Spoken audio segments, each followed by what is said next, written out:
6 గంటల నుండి మరి స్థానిక ప్రజలందరితో మార్నింగ్ వాక్లో పాల్గొన్నాను. నాతో పాటు మరి హెడ్ మాస్టర్ గారు, విజయ్ గారు, ఇంకా చాలామంది స్థానిక నాయకులందరూ కూడా నాతో పాటు పాల్గొన్నారు. చాలా ఆనందంగా ఉంది. ప్రజలందరూ కూడా చాలా ఉత్సాహంగా ఉన్నారు. అదేవిధంగా ప్రజలు ఎంతో ఆనందంతో మరి టీఆర్ఎస్ పార్టీ అభ్యర్థి అయిన నన్ను గెలిపించి పార్లమెంటుకు పంపిస్తానని చెప్తా ఉన్నారు.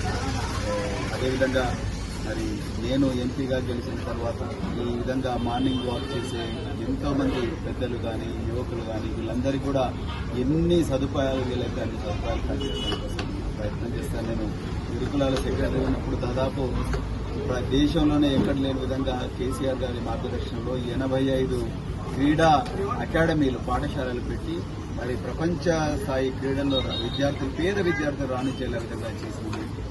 తప్పకుండా రాబోయే రోజుల్లో నడవగలిగే ప్రతి వ్యక్తి, పరిగెత్తగలిగే ప్రతి యువకుడు, యువతి వాళ్ళందరికీ కూడా అన్ని సదుపాయాలు వచ్చే విధంగా, వాళ్ళందరూ కూడా ఎలాంటి అనారోగ్యంతో మరి బతకకుండా సంపూర్ణ ఆరోగ్యంతో బతికే విధంగా వాళ్ళను తయారు చేస్తే స్థానిక ప్రజాప్రతినిధులందరూ కూడా చాలా కోఆపరేట్ చేస్తా ఉన్నారు.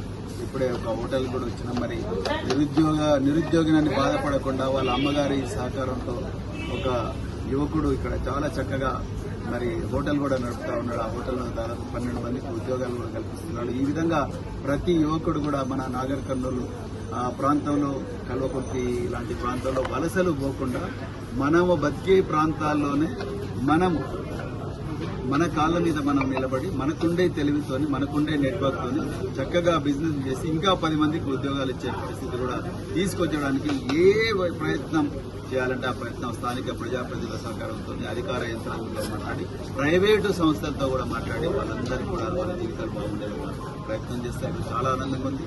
మరి ప్రచారంలో భాగంగా నేను ఇక్కడికి వచ్చాను. ప్రతిరోజు కూడా ఈ విధంగా ప్రతి పట్టణంలో కానీ గ్రామంలో కానీ సాయంత్రం